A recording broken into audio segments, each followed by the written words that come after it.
Saúdo a todos com a paz do Senhor. Vamos com nosso propósito, 150 salmos em 150 dias. Não perca, logo após a leitura do salmo, uma reflexão, uma palavra de Deus para o seu coração. Hoje vamos meditar um pouco no Salmo 70. Ao músico-chefe, Salmo de Davi, para trazer à lembrança. Apressa-te, ó Deus, para livrar, apressa-te para me socorrer. Ó Senhor, sejam envergonhados e confundidos aqueles que buscam a minha alma. Voltem para trás e confundam-se aqueles que desejam me ferir. Que eles se virem para trás como recompensa por sua vergonha. Aqueles que dizem, ha, ha.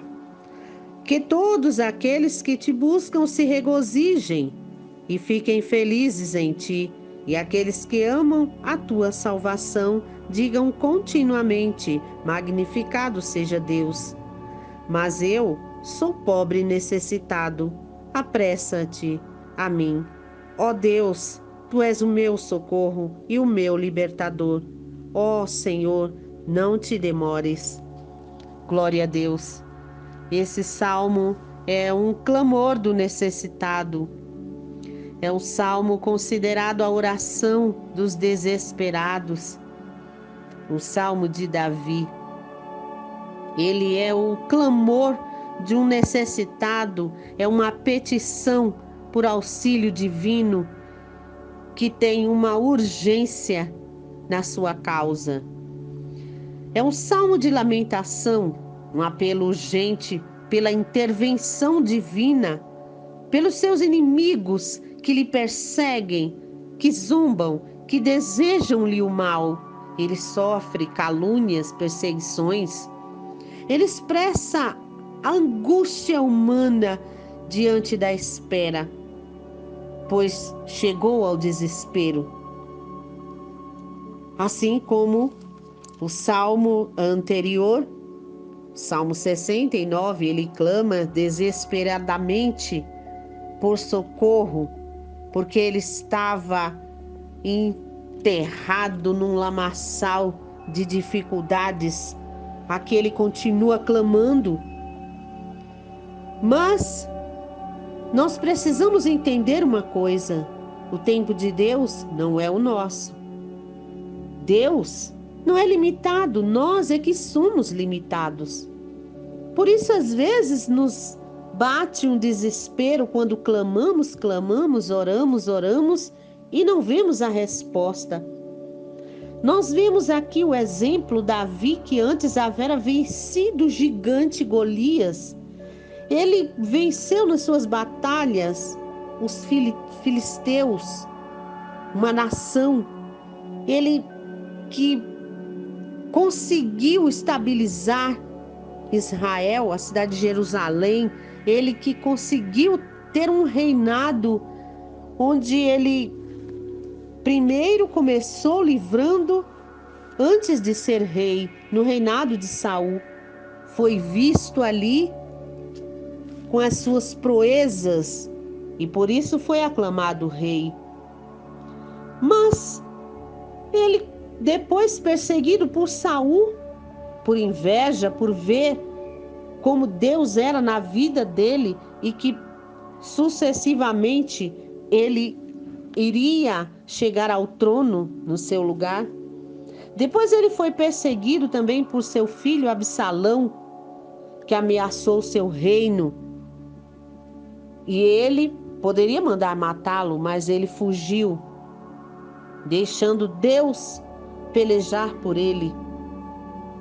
E Davi entendeu, depois de tanto clamar a Deus e ele atentar aos seus pedidos, ele entendeu que Deus é o único capaz de salvá-lo, de salvar a mim, de salvar a você.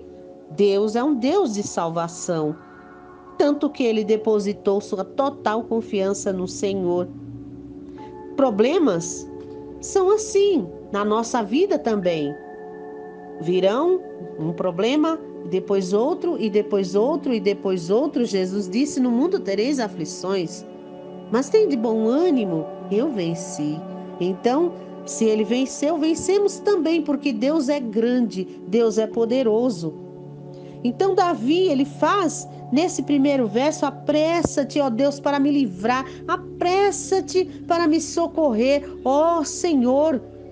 Enquanto que em outros salmos ele dizia: ó Senhor, tem misericórdia de mim, naquela calma, né? Esse até se assemelha ao Salmo 40, mas o Salmo 40 ele começa: esperei com paciência no Senhor. Só que lá no finalzinho, acho que no verso 13, ele diz dessa mesma forma que ele diz aqui, encerrando esse: eu sou pobre e necessitado, apressa-te, ó Deus, socorro, vem logo, não é? Como se ele dissesse com essas minhas palavras. Então é aqui uma expressão de uma oração de desespero, quando a gente não tem tempo ou não tem mais coragem pelo cansaço do tempo, nosso tempo limitado que vai passando.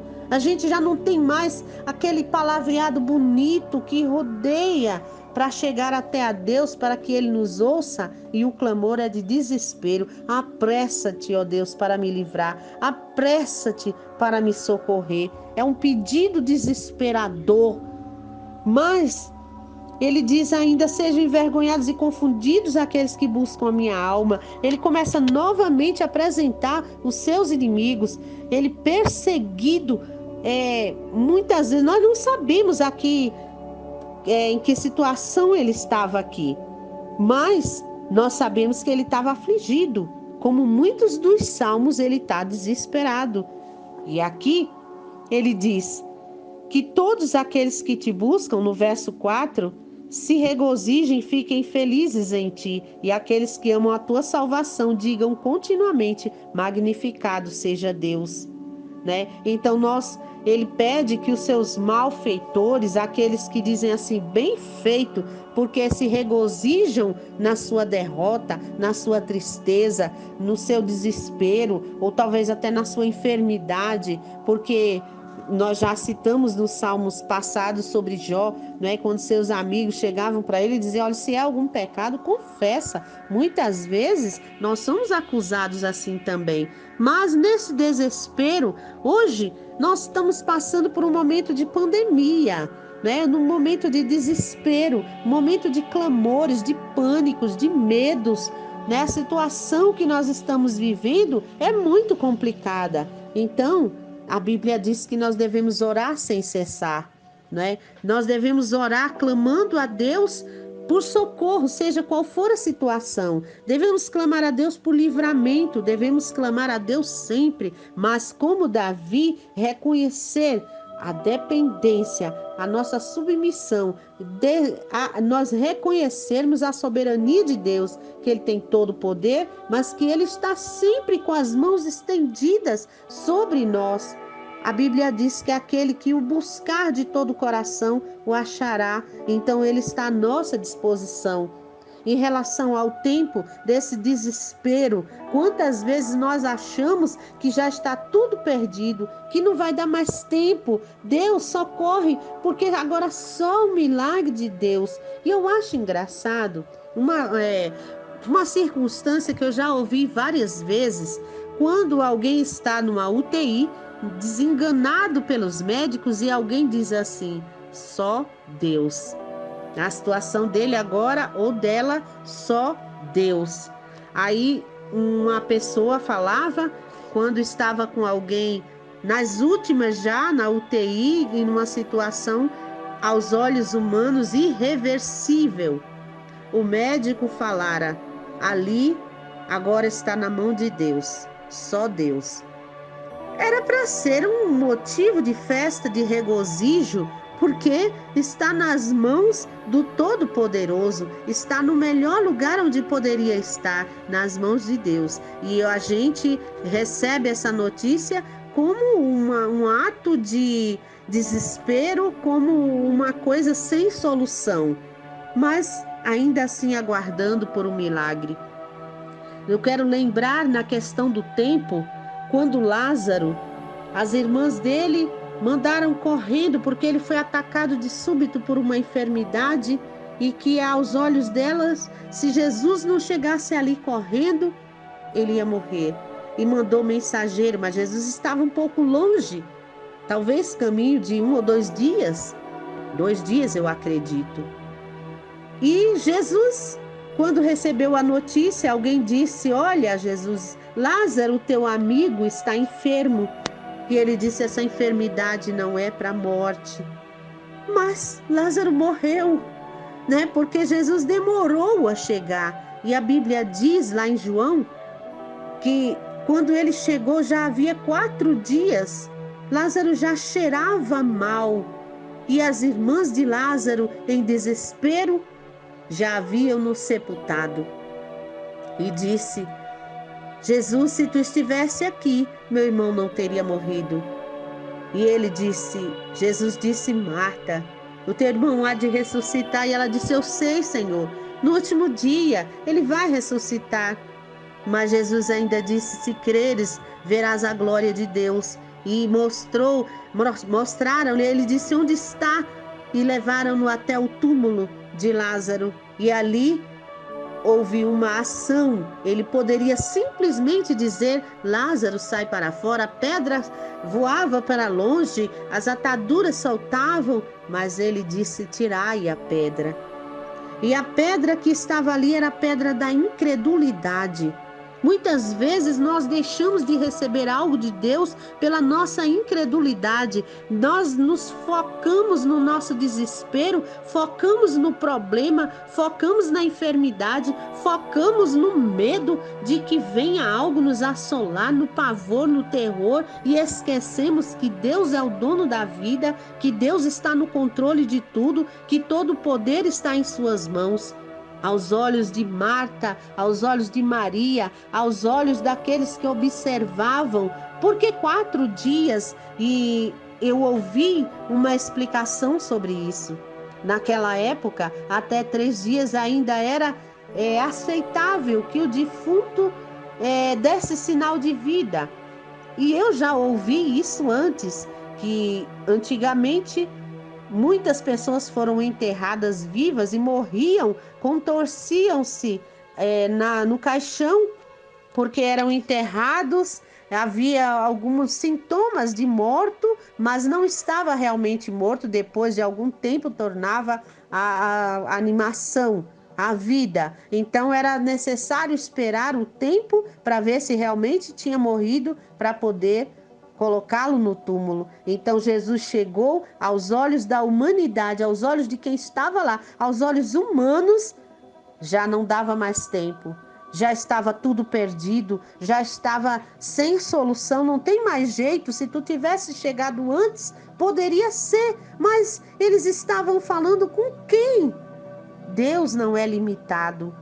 E a Bíblia relata que mesmo após 4 dias, se a gente pensar nesse milagre, é incrível, porque 4 dias os órgãos já estavam destroçados, o fígado já deveria ter estourado, o fel, sei lá o que tem lá dentro, já tinha estourado, já estava putreficado, não tinha mais jeito.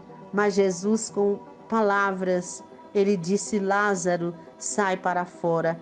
Nisso, em poucos segundos, eu posso imaginar os seus órgãos sendo restaurados, tudo ali, o seu coração voltando a bater, o seu cérebro, o seu sangue que já estava parado ali, começar a correr no seu corpo e tudo se movimentar. E ele disse: desatai-o, libertai-o. E tiraram as ataduras e Lázaro, como que nada tivesse acontecido, saiu. Glória a Deus. Quantas vezes estamos com tudo perdido, mas se creres, verás a glória de Deus. O seu tempo não é o tempo de Deus, o meu tempo não é o tempo de Deus. Vamos prestar atenção como é que anda a nossa fé, como é que anda a nossa credibilidade no Deus que criou o céu e a terra, que me formou, que te formou de apenas 2 células no útero da sua mãe, no útero da minha mãe eu fui formada, mas foi Deus, como diz o salmista, ainda informe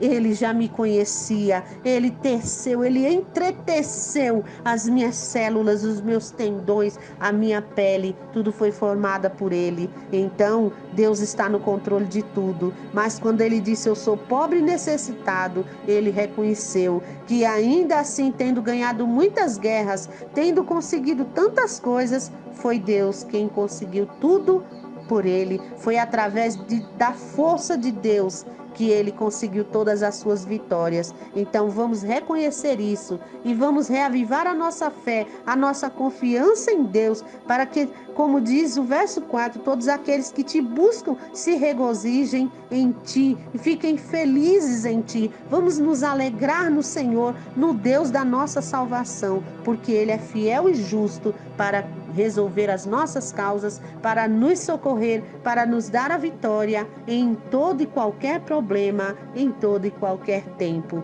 Que Deus nos abençoe, que Deus nos guarde, que Deus nos faça resplandecer o seu rosto sobre nós, que o rosto de Deus, a luz de Deus possa resplandecer em nossa vida, tanto para a nossa vitória, como para também expressar ao mundo a felicidade de confiar num Deus tão maravilhoso como o nosso. Que Deus nos abençoe, que Deus te abençoe. Um beijo grande no seu coração.